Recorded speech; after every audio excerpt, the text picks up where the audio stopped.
এক মহিলা নাসিরউদ্দিন আলবানী রাহিমাহুল্লাহকে জিজ্ঞেস করেন, শায়েখ, আমি বিয়ের আগে বেশি বেশি নামাজ রোজা আদায় করতাম, কোরআন তেলাওয়াত করে শান্তি অনুভব করতাম, নেক আমলে শান্তি পেতাম, কিন্তু এখন বিয়ের পর আমি সেসব বিষয়ে ইমানের স্বাদ খুঁজে পাই না।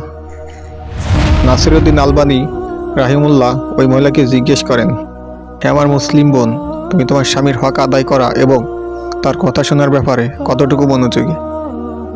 মহিলা একটু বিরক্ত বোধ করে বলে, শায়েখ, আমি আপনাকে নামাজ, রোজা, কোরআন তেলাওয়াত ও আল্লাহর অনুগত্যের কথা জিজ্ঞেস করেছি, আর আপনি আমাকে আমার স্বামীর ব্যাপারে জিজ্ঞেস করছেন।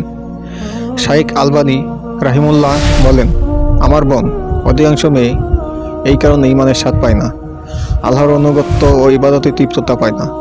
কেননা রাসূলুল্লাহ সাল্লাল্লাহু আলাইহি ওয়াসাল্লাম বলেছেন, কোনো মহিলা ততক্ষণ পর্যন্ত ইমানের স্বাদ বা তৃপ্ততা পাবে না যতক্ষণ পর্যন্ত নিজের স্বামীর হক আদায় করবে না।